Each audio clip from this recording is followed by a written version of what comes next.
a painful moment, but every man falls, but every young man gets back up.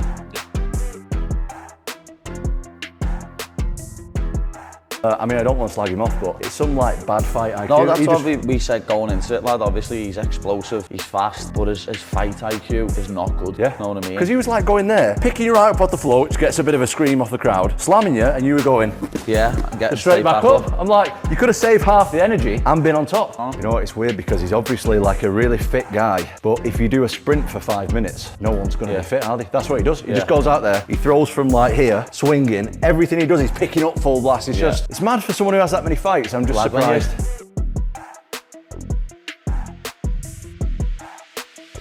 Let's be honest, in the world of MMA, there are fighters you love, fighters you hate, and then there's Michael Chandler, a guy who somehow manages to be your favorite fighter's least favorite fighter.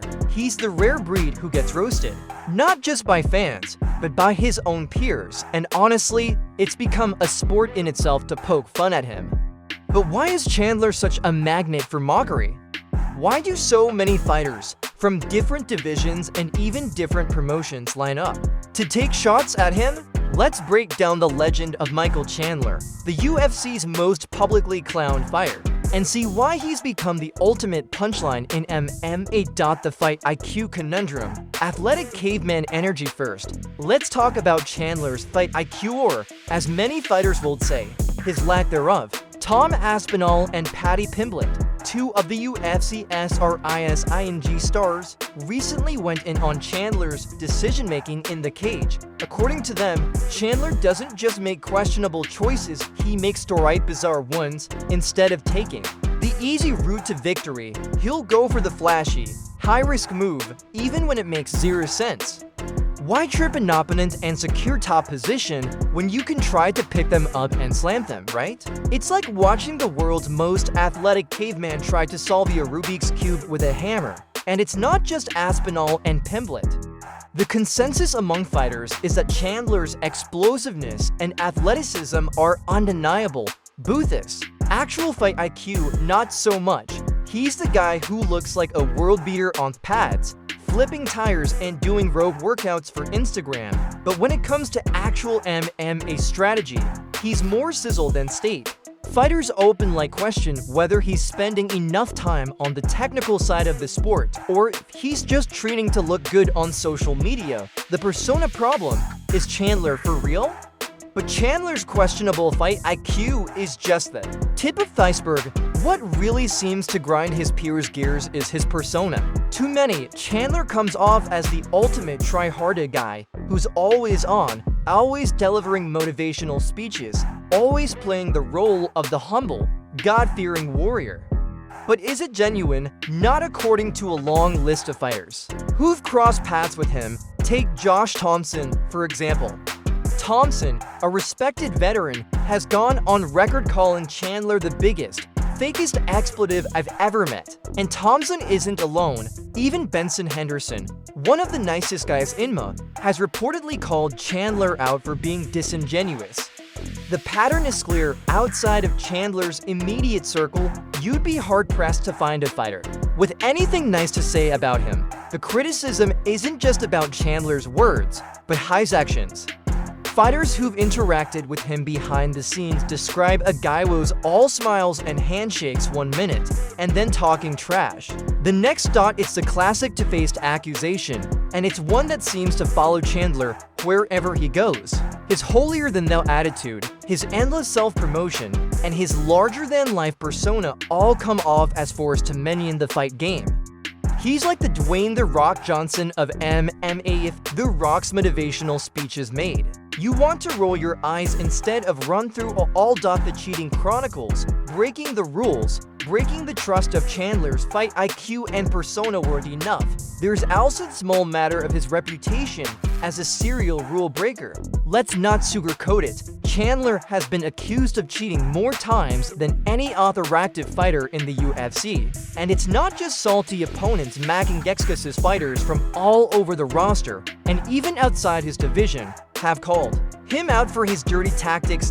Justin Gaethje, for example, didn't mince words after fighting Chandler.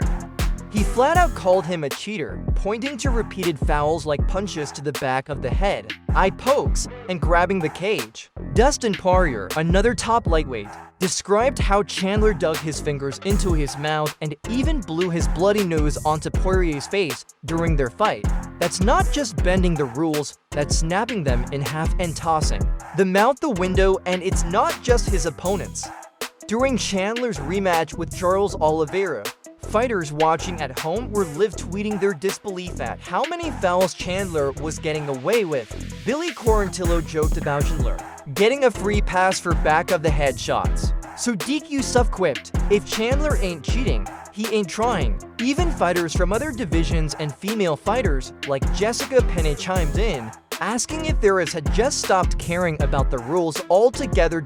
When the entire MMA community, fighters, fans, and commentators say like are all pointing out your dirty tactics, it's probably time to look in the mirror. But Chandler? He just shrugs it off, saying, "It's a fight, stuff happens. Sure, accidents happen in the heat of battle, but when you're the common denominator in every controversy, maybe it's not just bad luck." The waiting game, title shots versus money fights. Another point of contention is Chandler's career choices.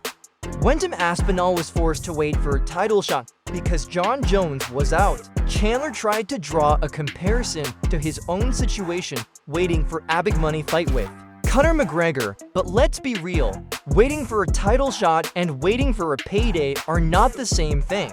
Aspinall was sidelined by circumstances beyond his control, while Chandler was chasing a fight with a guy who hasn't been a contender in years. Chandler's logic here is, frankly, baffling. It's like comparing apples to oranges, and everyone sees through it. Fighters and fans alike have called him out for prioritizing money over legacy, and for trying to spin it as some kind of noble quest. It's just another example of Chandler's knack for saying things that make you scratch your head. The peer review. When fighters drop the filter, here's the thing. It's one thing for fans and internet commenters to roast a fighter. It's another thing entirely when your own peers, guys who know the sport inside and out, are the ones leading the charge. And with Chandler, it's not just a few isolated voices. It's a chorus from Tom Aspinall and Paddy Pimblett to Josh Thompson, Benson Henderson, Justin Gaethje, Dustin Poirier, and a laundry list of others. The verdict is in. Chandler is the UFC's most publicly mocked fighter. And it's not just about his fighting style or his record. It's about the way he carries himself, the way he bends the rules, and the way he tries to control the narrative. When fighters from other divisions, other promotions, and even other genders are all making jokes at your expense, you know you've reached a special level of notoriety. Chandler has become the butt of the joke in MMA, and he seems either oblivious to it or unwilling to change. Why Chandler is the ultimate punchlinesso. Why is Michael Chandler your favorite fighter's least favorite fighter? It's a perfect storm of factors. Questionable fight IQ, a persona that rubs people the wrong way, a reputation for cheating, and a tendency to say things that just don't add up. He's the guy who looks like a world beater on Instagram, but whose actual performances and behavior leave his peers shaking their heads. And maybe that's why Chandler is so easy to make fun of. He's not a villain in the traditional sense. He's not out there picking fights for no reason or trash-talking everyone in sight. Instead, he's the guy who tries so hard to be liked, to be inspirational, to be the hero, that he ends up bunked. Exact opposite. He's the tryhard who just can't win over the locker room, no matter how many motivational speeches he gives. At the end of the day, the opinions of fans and commentators didn't matter nearly as much as the opinions of other fighters. And when almost every fighter outside of Chandler's immediate circle has nothing good to say about him, that speaks volumes. Whether you think he's fake, dumb, a cheater, or just misunderstood, one thing is clear: Michael Chandler is the UFC's most trusted fighter, and he's earned every bit of it. So, what do you think? Is Chandler a misunderstood good guy, a serial cheater, or just the ultimate MMA tryhard? Let me know in the comments. And if you enjoyed this breakdown, don't forget to like and subscribe for more brutally honest mamics. Until next time. Keep your fight IQ high and your persona real like some people we know.